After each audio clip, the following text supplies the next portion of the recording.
Chers compatriotes, 19 août 2017, 19 août 2018, un an.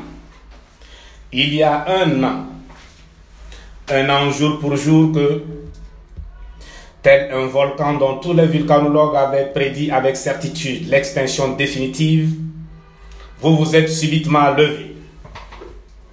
Ne pouvant plus supporter une gouvernance, si on peut encore l'appeler ainsi, une gouvernance sanctionnée par un fiasco total, soudée par plus d'un demi-siècle de violations massives, permanentes et flagrantes des droits humains, de brimades, de souffrances et de misère dans un pays qui ne manque pourtant pas de ressources, portée par une prise de conscience générale et dans un élan de sursaut patriotique sans précédent, vous vous êtes levé comme un seul homme, la tête redressée contre cette forteresse RPT unir, jusque-là imprenable.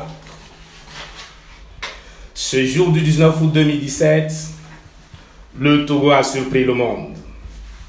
Les plus grands analystes politiques furent pris de court dans leurs prévisions. En effet, pour plusieurs observateurs, même des plus avisés de la politique africaine, rien ne laissait présager un tel sursaut qualitatif de la part de ce peuple vaincu et soumis par la force brute. À cette date, il fallait être fou pour prédire le réveil d'un peuple angoissé sans armes. À la veille du 19 août 2017, c'est-à-dire le vendredi 18 août 2017, tout indiquait que le baobab tenait bien debout sur ses racines cinquantenaires, que le dinosaure avait toute son énergie, toute sa capacité de nuisance et de destruction intacte. La lutte du 19 août s'annonçait comme une lutte perdue d'avance. En effet, comment remporter une lutte dans un contexte aussi défavorable, hostile à l'idée d'alternance? Le pouvoir en place disposait de toutes ses armes, la force, l'argent, les chambres de montage. Nous vivions dans un système de confusion parfaite des pouvoirs entre les mains d'un seul homme, l'héritier du Togo, territoire et population. Le pouvoir n'a pas besoin d'une décision de justice motivée et construite sur le principe du contradictoire pour condamner et détenir un citoyen. Ils sont nombreux, ces détenus politiques condamnés sur la base de montages aussi grossiers qu'abracadabra. Dans ces conditions, les rapports de force étaient loin d'être favorables au peuple littéralement spolié. Voilà la situation à la veille du 19 août 2017. Que n'avions-nous pas entendu de ce pouvoir arrogant, assis sur les ressources du pays et sûr de lui-même? Pourtant, c'est dans ce contexte aux indicateurs totalement défavorables, le vent et le courant marin contre nous, que vous vous êtes levé à la surprise générale, rappelant ainsi l'épopée mandingue. Hommage au peuple Soundiata du XXIe siècle. C'était sans compter avec le corps du Togo qui, toujours, soupire vers la liberté, quel que soit le tyran en face. Trois facteurs ont joué en faveur du peuple. La foi en Dieu, le seul immuable, la prise de conscience, la détermination. Quelles étaient vos revendications ce jour désormais historique du 19 août 2017? Eh bien, le peuple debout sur le territoire national et dans la diaspora exigeait à l'unisson le retour à la Constitution du 14 octobre 1992, la C92, et l'effectivité du droit de vote de la diaspora togolaise partout dans le monde. Le peuple veut reconquérir la liberté de choisir ses dirigeants, liberté violemment arrachée depuis le 13 janvier 1963. Vous voulez avoir la décision sur la manière dont votre pays, le Togo, doit être gouverné.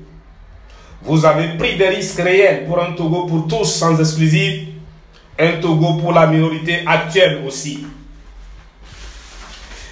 À travers ces exigences claires, légitimes et justes, vous rejetez de façon ferme l'accaparement des richesses du pays par une minorité qui n'a ni pitié ni honte, la monarchisation de notre pays et la remise du compteur à zéro. Légaliste et pacifiste, vous avez opté pour la non-violence, stratégie à laquelle vous êtes resté fidèle durant toute cette année de lutte. C'est la révolution de la Sigbalo ou du Nouziyé.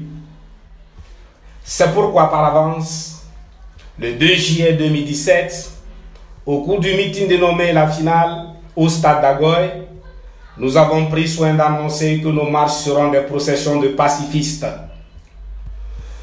Nous nous sommes adressés, entre autres, aux forces de sécurité, à l'armée, au pouvoir en place, au président en exercice de la CEDEAO de l'époque, sur le respect des libertés fondamentales, notamment la liberté de manifestation.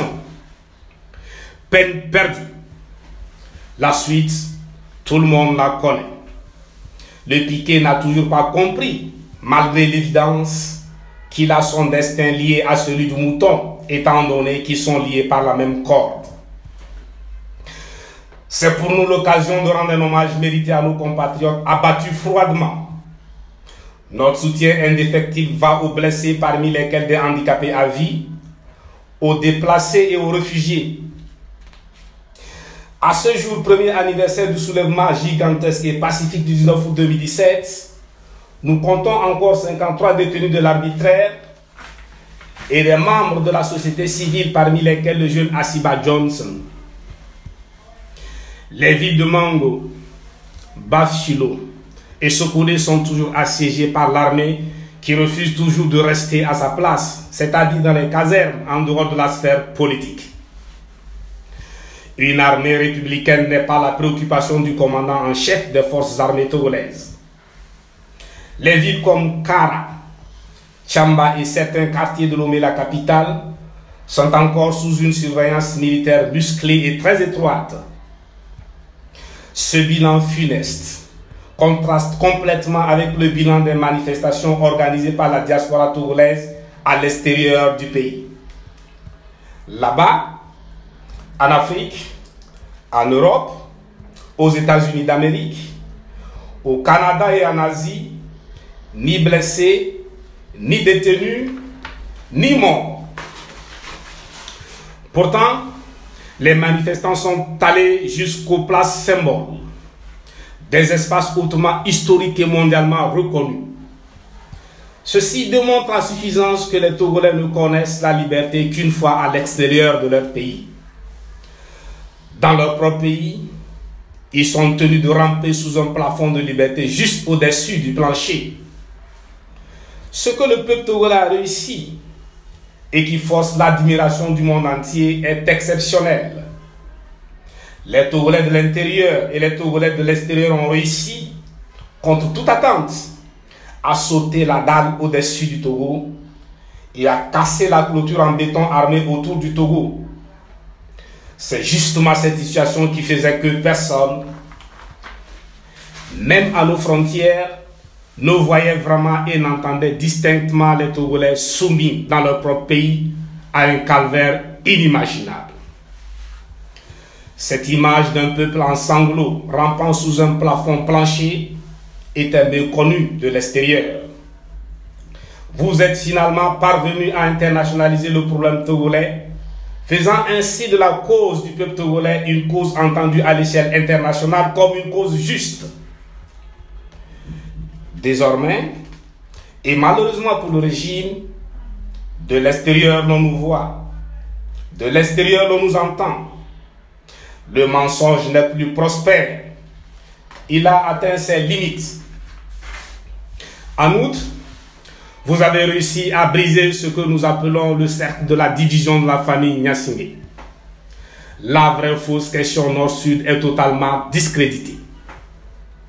Aujourd'hui, qu'avons-nous gagné de cette lutte qui, précisons-le, est toujours en cours?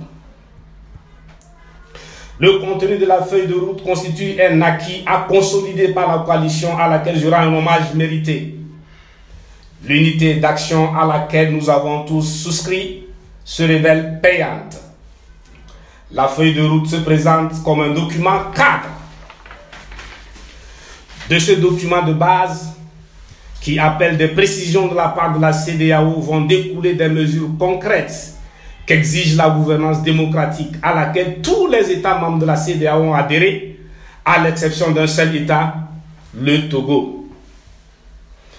Cette feuille de route a le mérite de renvoyer le pouvoir au constitutionnalisme posé par la Constitution du 14 octobre 1992, bloquant ainsi le compteur à 2.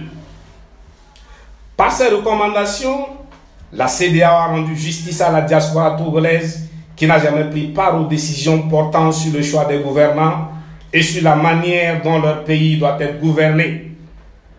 Cette fois, la diaspora togolaise de par le monde tient l'opportunité qui, comme dans un élan de mouvement pendulaire ou oscillatoire, lui permettra de revenir frapper à sa position initiale pour enfin chasser ceux qui ont chassé des Togolais et qui font tout pour les maintenir hors du territoire national.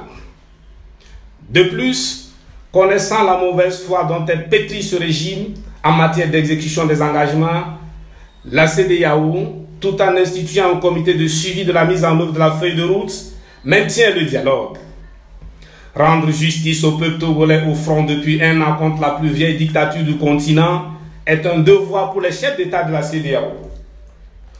Souveraineté, oui, mais un gouvernement ou un chef d'État ne peut faire ce qu'il veut dans un pays de l'espace communautaire.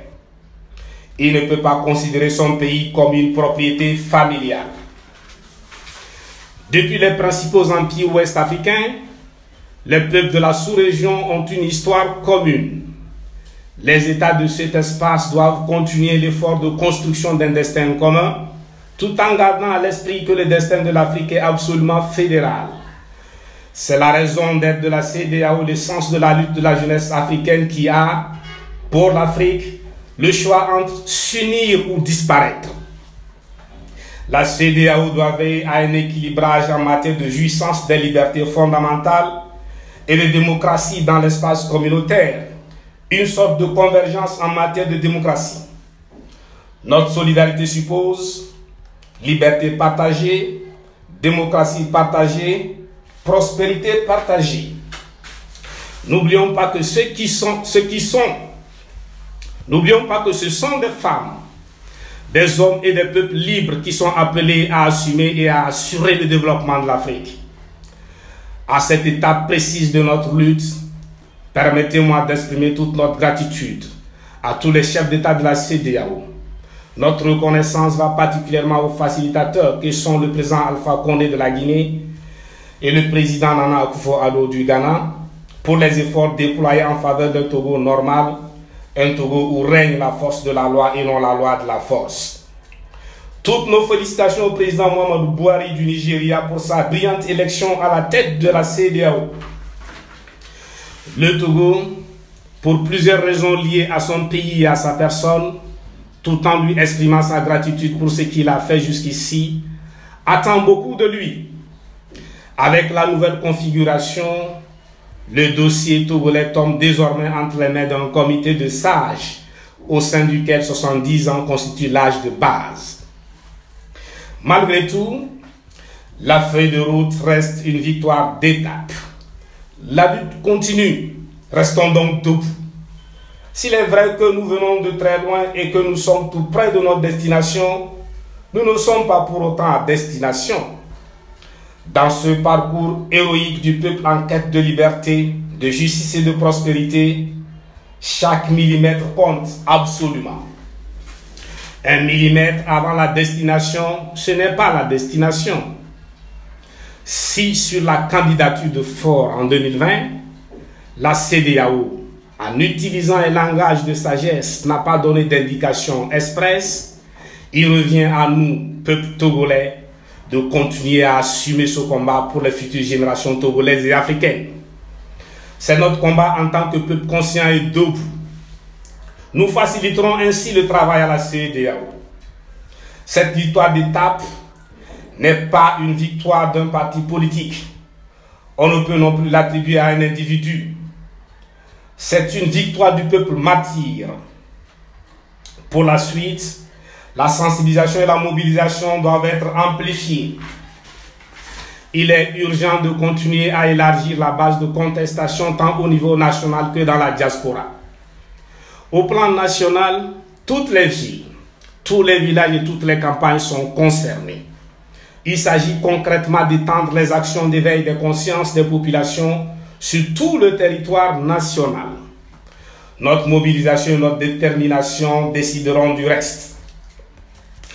À l'étape actuelle de la lutte, personne ne parviendra à nous distraire en nous entraînant dans un débat qui n'a rien à voir avec la lutte de tout un peuple en quête de sa première alternance politique après plus d'un demi-siècle de dictature. C'est bien de ça qu'il s'agit. Ne l'oublions pas.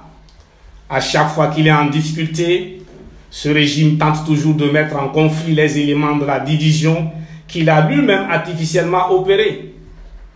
Et la religion, à côté de l'origine territoriale, l'ethnie, la profession, etc., fait partie de ces éléments de la division. Dès lors, si confusion entre le politique et le religieux il y a, il convient de la chercher du côté du régime, prêt à tout pour s'opposer à l'alternance dans notre pays. Mais, organisée à dessein, cette confusion est volontaire. C'est dans cette confusion diabolique que le régime, tout en faisant payer cher à l'ensemble des Togolais, fait payer plus cher à ceux avec qui le leader du PNP partage l'origine, l'ethnie et la religion. Cette démarche de RPT Unir n'est pas une nouveauté. Le pouvoir n'est pas très inventif, donc pas d'innovation dans les montages. Ne voyez-vous pas qu'il traîne le même candidat depuis 1969? Nous n'avons pas oublié les Togolais et les territoires de notre pays qui ont payé et continuent de payer très cher pour le positionnement et les actions politiques de Gilles Chris Olympio, Djobo Boukari, Boko Bosso, pour ne citer que ceux-là. Pour le système en place, est considéré comme terroriste ou djihadiste toute personne physique ou morale qui conteste la souveraineté, la royauté de droit divin de la famille Gnassingbé sur le Togo. Voilà pourquoi les États occidentaux, qui disposent des meilleurs spécialistes en matière de terrorisme et de djihadisme, ont du mal à les comprendre. C'est de notoriété publique. La cohabitation pacifique entre les différentes religions au Togo est un fait séculaire. Et rien ne peut inverser la donne. Si la religion d'Osiris, je ne parle pas d'animisme, n'a pas fait la guerre au judaïsme, au christianisme et à l'islam, c'est parce que cette religion est fondamentalement pacifique. De même, le christianisme togolais et l'islam togolais sont fondamentalement pacifiques. Ceux qui incendient les mosquées, déchirent et brûlent les exemplaires du Coran ont des motivations purement politiques et non religieuses. Mais qui d'autre peut mieux défendre une propriété si ce n'est le propriétaire lui-même? Dieu saura défendre sa parole et sa maison. Point n'est besoin pour les musulmans d'organiser des groupes d'autodéfense.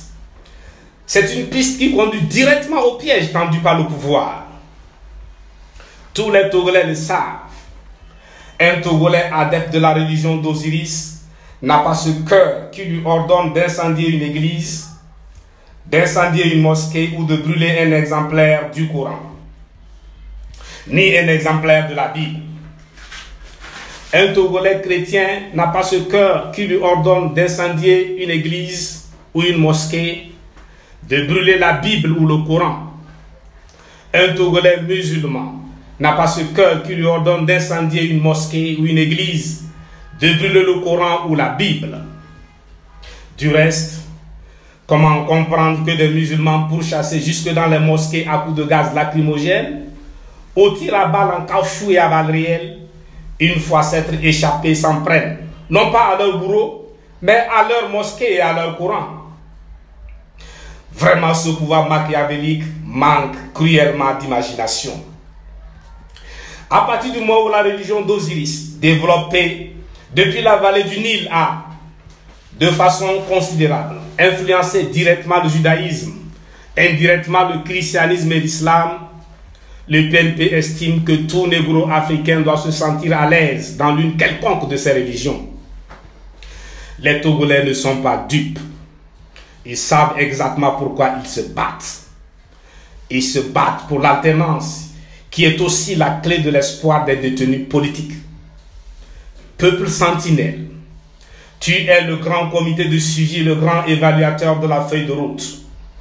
Tout dépendra du comportement du pouvoir dans la mise en œuvre de cette feuille de route.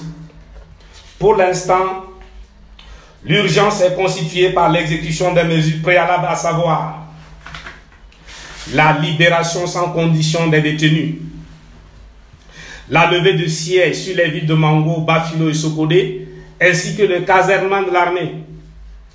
L'histoire des armes disparues est un faux prétexte pour occuper militairement la région. La liberté de mouvement et la sécurité des leaders des partis de la coalition. Notons que ce régime, père et fils, a une tradition de meurtre des leaders politiques. Sylvanus Olympio, Jobo Boukari, Tavio Amorin, Atuche Abobli et tant d'autres. La liberté de mouvement des responsables, militants et sympathisants des partis politiques de la coalition. L'arrêt de toutes les opérations en cours liées au processus électoral. La CEDEAO doit rappeler à l'ordre cette CENI qui se croit au-dessus de la Constitution. Sur ces préalables, nous en appelons à la fermeté habituelle de la coalition, porte-parole des aspirations profondes du peuple togolais.